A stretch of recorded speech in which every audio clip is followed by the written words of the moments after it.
Pada video ini kita akan membahas tentang ruang benda yang ada pada cermin dan juga lensa. Nah, apa pentingnya memahami ini? Dengan memahami ruang benda, kita bisa menentukan ruang bayangan nanti. Kemudian kita bisa dengan mudah untuk menentukan sifat bayangan yang dihasilkan oleh cermin cekung, cermin cembung, maupun lensa. Kita pahami ini dengan baik ya.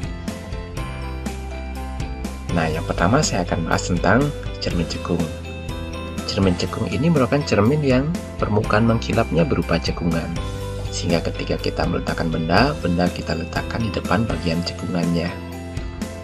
Kalau kita perhatikan, sebenarnya bagian melengkung ini, kalau kita perpanjang, ini akan membentuk sebuah pola berupa lingkaran. Kita tahu bahwa lingkaran merupakan bangun datar yang memiliki jari-jari. Nah, cermin cekung juga sama. Ini memiliki jari-jari. Kita istilahkan dengan jari-jari gelengkungan cermin. Nah, setengah dari nilai jari-jari ini adalah jarak fokus. Sehingga kalau kita lihat, ini kalau kita perpanjang garisnya, ini merupakan sumbu utama.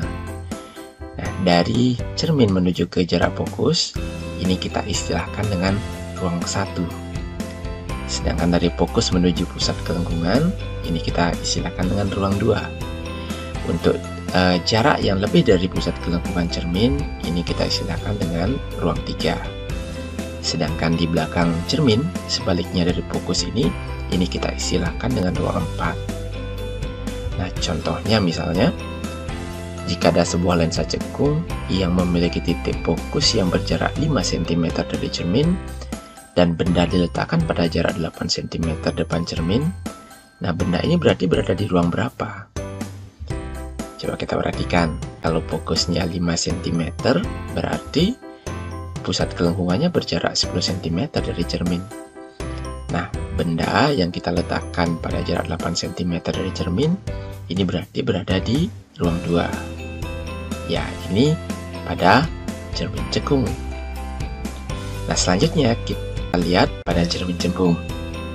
Nah, kalau cermin cembung, ini bagian yang mengkilapnya yang akan memantulkan bayangan kita itu berupa cembungan. Sehingga benda hanya bisa kita letakkan di ruang 4 untuk bisa menghasilkan bayangan. Akan terbentuk bayangan seperti ini. Ternyata terbentuk bayangannya di ruang 1. Oke, misalnya contoh dari cermin cembung ini adalah cermin yang diletakkan di sekitar persimpangan jalan yang biasanya kita gunakan untuk mengetahui kendaraan lain dari arah sebaliknya, sehingga bisa menghindarkan dari kecelakaan. Nah, kalian tahu kira-kira contoh penggunaan cermin cembung lainnya yang ada di sekitar kita? Ayo, tuliskan komentarnya ya. Selanjutnya, kita juga akan melihat, saya bahas hari ini adalah tentang lensa cembung. Lensa cembung ini saya membuatkan lensa biconvex atau cembung-cembung. Nah, pada lensa ini ada dua jari-jari gelengkungan lensa yang ada di sebelah kanan, yaitu jari-jari pertama, dan sebelah kiri, yaitu jari-jari gelengkungan yang kedua.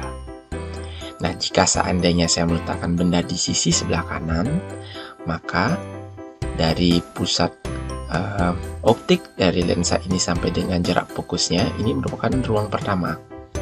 Dari jarak fokus ke pusat gelengkungannya merupakan ruang kedua, dan lebih dari pusat gelengkungan ini adalah ruang 3. Kalau ini menjadi ruang benda, maka ruang bayangannya ada di sisi sebaliknya, yaitu di sisi sebelah kiri. Dari pusat optik menuju ke fokus sebelah kiri, inilah ruang 1 bayangan.